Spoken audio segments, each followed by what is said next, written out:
we are playing an interesting game today. We are, full disclosure, we are going to be playing Bendy and the Ink Machine. Let me turn this down so that we don't bleed into the audio for the mic too much.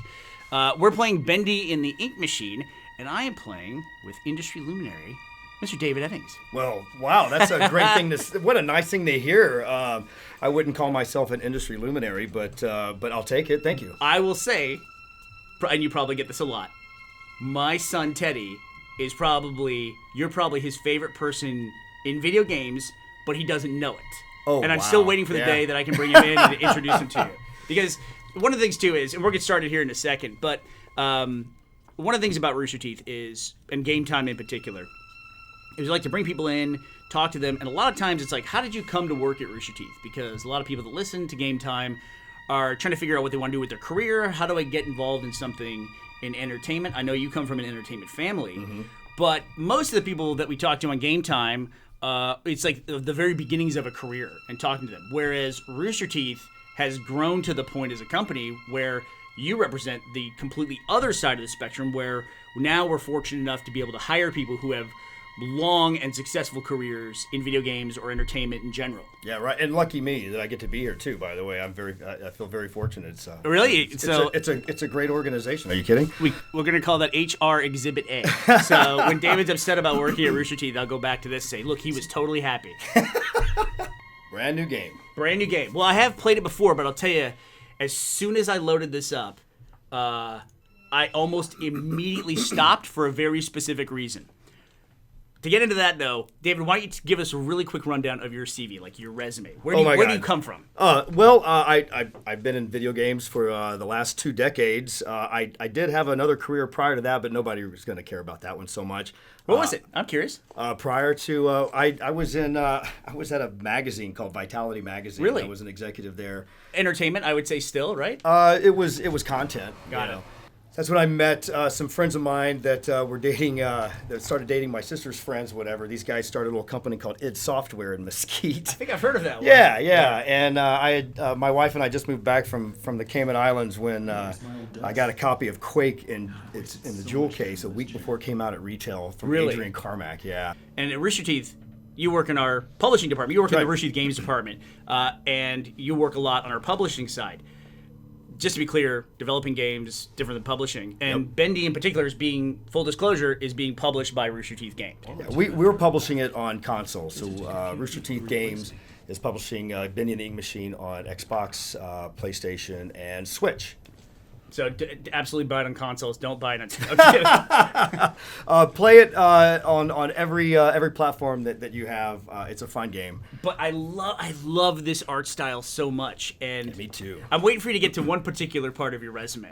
So how do you think, after you were with id or dealing with them, what was your path through video games at that point? All right. Well, I was basically just helping out my friends, doing press releases for them or whatever, just things that I could. Yeah, you want to see your friends be successful. We're just hanging out and having a great time. And ideally, some of these games, some of these game companies got started like Ritual and God Games or whatnot. And I'd been offered a job multiple times and kept turning them down until finally Gathering Developers got started. When God Games got started, I was like, I can apply my skills over here, and so I joined Mike and Harry and those guys for God Games, and that experience was fantastic. The last game that we published there was Max Payne, so that was our swan song. Love that game. Yeah, bullet time game. Absolutely. Yeah. And so it was there that I started doing voices in our games, whatnot, just filler stuff, whatever. I've been doing voices on radio. My traffic guy was a completely different character than the weather guy, because you're behind a microphone, you can do whatever you want to.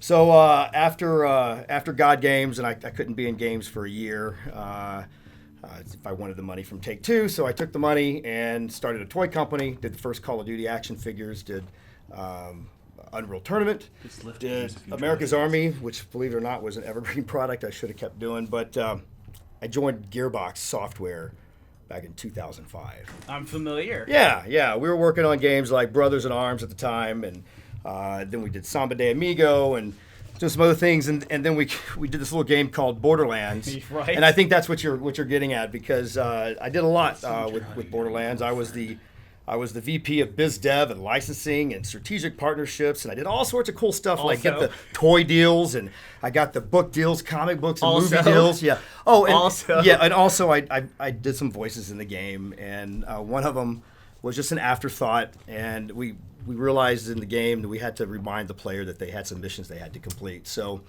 at the very end, we added a little companion, a little robot called Claptrap, and I got to create the personality, I got to create the character. So that's right, folks, I'm Claptrap. Hello, travelers. You'll always be my #1 minion. There you go. That's amazing, dude. I don't think I've ever had the balls to ask you to do the voice. That's amazing. Yeah, Teddy is such a huge Claptrap fan. Like it was, which is the one where you could play as Claptrap, the one on the moon with the oxygen? The pre-sequel. Pre-sequel. Yeah, I was against that, by the way. I was the only one that was like, we should not do that. Claptrap is overexposed as he is. Well, I get it. I was wrong. That it was actually the most popular character. You actually had to. 3 times it asked you, like, are you sure you want to do this? You know, it's like, yes. So I was going to say, one of the things when you and I first started working together, you made a comment in which you referred to my car as a Claptrap car. You thought it was an homage to Claptrap. And I was like, how dare you? Because I thought I had this original thing. The reason why when I first started playing Bendy, where I turned it off and because I knew we were doing this game time that was upcoming, we've been planning this for a while, is this aesthetic of the black and white and like the toon style. Mm-hmm. This is actually what I've been thinking about doing with my car next. Right on. So I just want to go on record as saying I want to do this with the car in a black and white fashion, and hopefully I can pull it off like this. But it wasn't inspired by Bendy, or maybe I should say you're constantly 2 steps behind me. You're Claptrap, and now it's Bendy. You know. Yeah. Pretty soon, whatever the next project that we're going to do together, you'll be changing your car for that one as well. How do I check my objectives? Can I do that? Yes. You can just hit escape, and it'll tell you what you're on. Turn on the ink machine. There you go. Locate the power station. That's right. All right, we'll find this bad boy. But yeah, so most of what you're talking about too, like you set up all the deals you were saying for toys and outside publishing and things like that. Mm-hmm. Most of what people associate with getting games out there is the development side, I think. And I don't know that everyone has a clear idea of what the difference is between development and publishing. I can speak to that for you. So it's kind of like we all know what book publishing is because we buy books, right? We know that Simon & Schuster, let's say, publishes books, but they don't write the books, right? They hire people to write the books, like Stephen King. I'm not saying that Stephen King is with Simon & Schuster at all. I'm just using that as an example. Sure. You hire a writer, you give them some money, they write the book, or maybe it's a new writer and they're submitting a book as it is, right? But they need exposure. They need that product, that content to be positioned in the marketplace so that people know it exists and they know that they actually they can make a purchase decision, right? Mm-hmm. If they don't know something exists, there's no way in hell they can ever buy it, right? On time. And there's no way they can consume that content. So what a publisher does, a lot of times funds the content creation by the content creator, the Stephen King, if you will, or like a studio for a movie, a game studio, or like a. Well, Universal will fund J.J. Abrams' studio right. to make. They do a bad robot thing. Universal will fund that. A lot of times in movies these days, you're seeing a lot of different studios that will fund something. But in video games, we either find a finished product, a near completed product, kind of like Bendy. When we found Bendy, it was. I think we were working on Chapter 3 at the time, right? Mm-hmm. So this game was coming out no matter what. We wanted to bring it to console. That legitimately scared me. Just a board fell off the ceiling and I got scared by that. Right? Some jump scares in here. So the developer creates the content. They create the product themselves. And the publisher puts it in the marketplace and lets the customer be aware that it even exists. And a lot of times, so the publisher will actually do the advertising. They make sure the distribution is done, that it's out there on the shelf, that sort of thing. So this is the point at which in Bendy and the Ink Machine when you realize this is not a happy-go-lucky Disney place. Yeah, something's amiss for sure. And what's crazy about this, and by the way, I should disclose to folks here too that I'm the voice of Joey Drew in this game as well, which is when you first got that note, it says, "Dear Henry, I have something to show you." So it's and your desk and everything like that. Yeah, as well? yeah. So Joey Drew is the Walt Disney-esque character in the game, if you will, who is. Clearly gone mad. Clearly gone mad. It's kind of meta here too, because Walt Disney was, if you will, they developed and they distributed all the Disney cartoons and so on. But it's kind of fun to get to play the role of publisher outside of the game, and then get to play the role of basically the publisher, if you will, or inside the game too. Which is a longer cycle typically. The publishing part usually picks up about a year before the game comes out, and then goes for a while afterwards. But development's the long slog. Right? Yeah, it depends on how you structure it. I mean, a lot of times the publisher, especially for developers that have credibility in the space, the publisher and the developer are usually working hand in hand from the beginning. Those are developers that have made it and that people are wanting to invest in. Right? They don't need to use their own money anymore. They're not just getting started. Right. So in those scenarios, the publisher and the developer are in it for the long haul, and quite frankly, they're both working on it. Games are rarely done by the time that they ship these days. There's always some bug fixes, and there's DLC, things like that as well. So they kind of go hand in hand, publishing and development in that regard. On the indie side, it's a lot of times it's the developer for the longest time until they get noticed by a publisher, and the way that we're starting our indie publishing arm over here at Rooster Teeth is a little bit different than I think a lot of folks. We're not looking for stuff that's just done and ready to slap up against, throw against the wall and see what sticks. We want to be very selective in what we bring to our audience. Mm-hmm. That struggle of getting a really good thing done and trying to get it out in front of people, that's the story of the beginning of Rooster Teeth. Because we were making movies and projects and everything else and going through the film festival world, and then we had one video that went viral, and then we immediately thought, why would we do this any other way? And so Rooster Teeth was honestly less of a content solution to our lives and more of a distribution solution. I feel like I'm opening like this. What's that? Is that a collectible? Yeah. You just found a toy. I'm just trying to find stuff I can use to fix the pressure. If I found a can of soup, where, distributing video over the internet is something that's a lot easier now than it used to be. Let's just put it that way. Well, after Gathering of Developers was sold to Take-Two and became 2K Games, Mike and Harry and all the folks. Can I ask you a question about that? Yeah. So 2K qualifies as a publisher, but also a developer, or they are a publisher. Got it. They are a publisher. Gathering of Developers was a publisher, and God Games and 2K are basically the same entity, if you will. Got it. But all the folks at Gathering started a thing called Substance TV, which was a DVD magazine, DVD-based magazine, and it was being sold at GameStop. DVD. Yeah, it was a DVD, and it had content. Basically, it's like YouTube content. It would have like a music video. There'd be some cool, documentary style shorts on there. There'd be some funny content. It was basically just a lifestyle type of video magazine, like a zine. Yeah, it was crazy. And I remember thinking at the time, and it was all started because of Doug Myers, who unfortunately passed away right before E3 2001. He was one of the founders of Gathering, and kind of like sped up the sell to Take-Two, and just kind of wanting to not be in mourning, going to that office every day where he was. It was just kind of hard, right? And they wanted to follow his dream and make it, and realize his dream that he had of this DVD magazine. But this was right before, this was as the internet was just becoming a real thing where it was ubiquitous. People were using it on a daily basis as opposed to making internet time, they weren't paying by the minute anymore, right? But even that, I mean, it's like we were told for years that people were not going to buy physical media anymore. And obviously our company is based on being non-physical media. But it's still, people want that. People want the real thing in their hands, especially like box sets and things like that. Absolutely, and it's one of the reasons why I wanted to do Bendy on actual physical media as well. It felt like it really deserved a place on the shelf. Oh, it's cool to hold in your hands, too. Yeah, right? Absolutely it is. Let me see here. Fix the English machines. Locate and place the objects. There's a lot of people, though, that don't have... So look at the signs. See the pictures? You're going to go find those objects. So turn around. I asked you like 20 minutes ago. Turn around. See that? Remember you saw Boris with that? Go find Boris. Got it. And you'll find these objects. They'll shine a little bit as you walk around. So I got cans of soup. Oh, I got this thing. Let me see. All right, I got this. I'm on a mission now. Just a little bit of wandering, lost in how pretty this environment is. So I also I fell in love with this game because of the art style, too. And I've been a student of animation since I was a little kid. Watching all the old animated shorts from the Fleischer brothers, Max and Charles Fleischer, that invented animation along with Walt Disney in those early years, right? And it's so funny because when I was a kid, I got to have lunch with Chuck Jones, the famous animator. Get the hell out of here. Yeah, I was really? like 7 years old. I was in 3rd grade, so 7 or 8.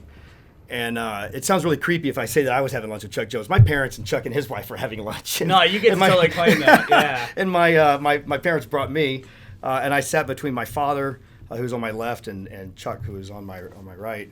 I didn't call him Chuck then. I called him Mr. Jones, whatever. Sure, but yeah. But being 8 years old or whatever, kind of rambunctious, he pulled out a cocktail napkin. What was there on the table? We were at like a Denny's diner or something, or Kip's Big Boy or something in Houston, and he asked me what my favorite character was, and I said Daffy Duck. And so I got a original sketch of Daffy Duck from Chuck Jones on a paper napkin, which is just thin piece of paper that's folded twice, that little 4-ply, whatever. Yep. And I loved it. I took it to school, course, yeah. And the teacher said, "We'll show everybody and pass it up and down the row." And so 30 kids got to touch it, and I'd put it in my back pocket again, and over time it just descended. I mean, it's a napkin, right?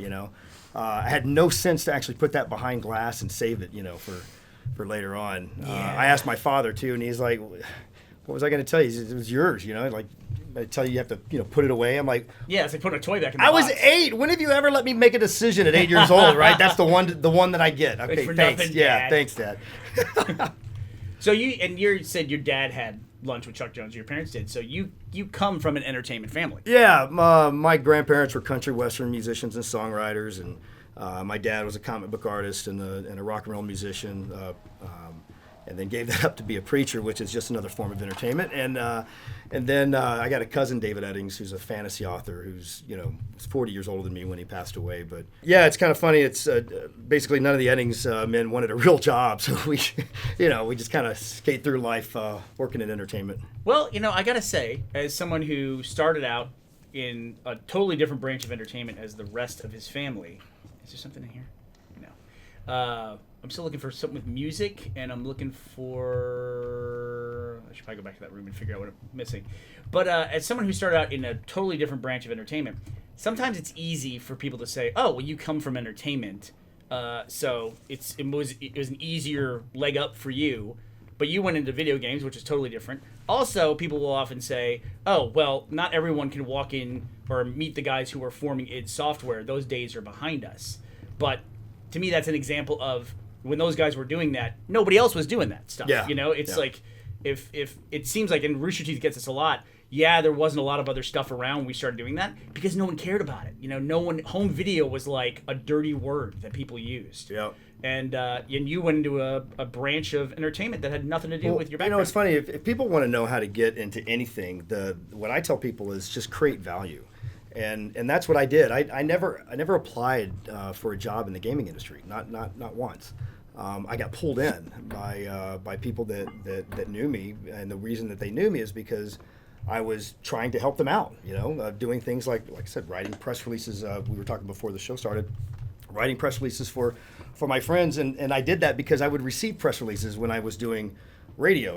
And so funny, at Ritual, they would try to hire me, and I'm like, "No, you're silly. You should hire like another level designer or a programmer. Like, you don't need a PR guy. I'm happy to do it for free. Let me just help you out, right? Besides, you can't afford me at the time, right?" But anyway, apparently when you turn people down, they want you even more now. I think that's another thing that is a good piece of advice.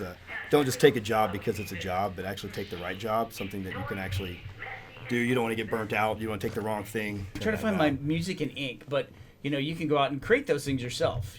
Ideally, it does take a lot more work, but you can make a job if it doesn't exist. That It is absolutely possible. correct. That is correct. So I'm looking for music and I'm looking for ink. And You just so you trying know, Doors? I want to be clear. Oh, do we try Doors now? I Well, they just you'll went want on to try that. them later on. Okay. But go ahead and get out of there. I need a guide sometime. This is a rare game time too where I'm playing, so I'm a completely distracted gamer. All right, so here, ink's right there. Darn it. Okay. There you go. Good. There's that. Now I need the music. I'll work through this. And then what was your path to coming to Rooster Teeth? Like, how did you... Because we were growing and we were building out our games division. Yeah, it's funny. We had actually talked. There's a guy here named Alan Abdeen, who's one of your VPs. See at the bottom? Got There it. you go. Yeah, I just didn't try the doors. Okay. And I had met Alan when I was at Gamescom in Germany. And then you guys also had brought on Michael Hadwin, that you guys had known for a long time. Long time. Yeah. Yeah. Michael Hadwin, we worked on a GameStop commercial with him way back in the day and always swore we were going to find a way to work together. In fact, we developed a show called Break Room, which we've shown clips from years ago, and that was Michael Hadwin that worked on that. It's so funny because I was the one that got that commercial. Really? For GameStop, yeah. So I was a co-founder, again, of a thing called Blockade when I was at Gearbox. Blockade Entertainment basically came out with that Ratchet and Clank movie. The idea was to do animated features using the Unreal Engine. Oh, really? Yeah. It's a good idea. And in starting that, one of the first things that came up was this GameStop thing. And so I was talking to GameStop, and they had two different commercials. They gave one to Blockade, and then I just turned around and hired Michael Hadwin to do it. Jeez. Let's get the shit out of me. Yeah, sorry. A little jump scare there? I don't think of myself as being a jumpy person, but clearly I am. I'm turning on the pressure valve here. That's really interesting. What a novel idea. You can use a video game to make movies. Yeah. Yeah, right? Everybody's talking about it now, especially with Unreal 4, but we were doing this with Unreal 3 at the time, and you guys were doing it with Red vs. Blue. I mean, you created Machinima. That was the thing that made us recognize who Rooster Teeth was. That's very kind of you to say. We didn't actually create Machinima. We just didn't know Machinima existed when we started making Red vs. Blue. I didn't know it existed either. Yeah, who did it first? We had I don't know who made the first one. The first one was a Diary of a Camper, and it was in a Quake, and it was so pre-video that you had to run it in Quake. It was like a mod file. Oh, wow. Yeah, and so you had... Yeah, that's Ford didn't invent the car, but, he made them popular, so... Oh, I'll take that comparison. Sure, why not? All right, now we're good. Got our ink machine running. Now we're good. Awesome. But, so then you found out about what Rooster Teeth was doing. Yeah, you guys, you guys wanted to start a little game division, which made sense since your whole company was basically built around video games, right? Right. And so Michael and Alan were talking to me, and we were having some chats, and then it became time. It was a perfect time for me to come on over. Some things happened over at the last place, we'll say, and it was just a. Come on. I love that you jumped again. Run, by the way. Yeah, run. You gotta go. Go. It's time to go. There you go. Oh, God. Run. So I like to be a part of an organization that needs a lot of help getting something started. I'm one of those people that likes to get, I just love the rolling up my sleeves and getting a bunch of work done and doing something that is not the norm. So it's a little bit of that entrepreneurial spirit that I have. So this felt like that sort of opportunity to get to build a whole division for Rooster Teeth and in game publishing. Yeah, I really like that too. I mean, it's so much fun when things are starting out, and it's like it feels a little bit scrappier. It's a little tougher, resource-wise. I'm sure coming from Gearbox and other places you've worked, it's this is a smaller game company, But I love I really just love that startup kind of feel to it. Well, to me, this is where innovation is happening in games anyway, and you get to a point as a developer that you can be too big to do anything small, right? Just your burn rate alone. And when we talk about burn rate, we're talking about what it costs per month just to keep the doors open. Right. It can be in the millions of dollars sometimes, and when it's like that, you just can't work on really tiny things. It requires... You gotta make safer bets. Yes. Right. Absolutely. You gotta make those safer bets. Whereas with Rooster Teeth is a big company. The games department and division is part of that, so it's a little bit easier to take risks. Oh, yes. You got the axe. All right, I'm good now. Come on, Smokey dude, whatever your name is. Let's go. See what you got. Oh, now I can break down boards? Yep, sure can. Yes. So yeah, coming over to Rooster Teeth was fantastic, and I brought Bendy with me. So Bendy was right as I knew that I was coming on board. Before we made any sort of announcement, I was already talking to Joey Drew Studios, formerly known as the Meatly Games, but I was talking to Mike Mood over at Joey Drew Studios, and it seemed like a match made in heaven. He was a big fan of my work and a big fan of y'all's work too. So he was like, "This is serendipity," is what he said. So we've been working on this and really looking forward to getting it out. I'm going to stop with the commercial here, but it comes out November the 20th on all the consoles. So it's about the time. I think by the time people can watch this, it either should be out or just about to come out. Mm-hmm. All right, so I need to figure out where I'm going now. going. Clear a new path. Yeah, sure. I'm guessing I can't destroy that. There's another tape recording. Got a little bit of lore here. Not cool, but okay. What's crazy is going to the shows and promoting, Bendy and the Ink Machine, and the people that come up. A lot of our fans skew a little bit younger. It's already got a huge fan base. It does. It has a really huge fan base. It's a game for kids of all ages. I mean, I know people that are in their 50s and 60s that like Bendy and the Ink Machine. But the ones that are really, really fanatical about it are the younger ones, and they come up and they know every single line in the game. Really? They have all these theories that I get asked about, and these kids they just go nuts whenever they get to meet anybody that was part of the game at all. And it's so pure, they're not cynical. They're just overjoyed just to meet anybody that's a part of the thing that they love. Yeah. And it's really, really cool. It's a fun thing to experience. It really is. Younger people, that's just awful. I said younger people, and I immediately come into this occult room, whatever this is. But young people are just unabashedly enthusiastic about stuff they love. Well, what? Come on. Attack it with an axe. Can I attack my vision with an axe? But kids always want to do bigger things, and as an adult, I love doing stuff like this because it harkens back to me. It's like Right. we all go see Pixar movies, right? Oh yeah, of course. Because they're going to layer in stuff for the adults. Oh man, they're amazing. They're amazing. Can't wait to play it. I'm going to get all the way through this thing when I can dedicate some time, pay attention, not be yakking while we're doing it.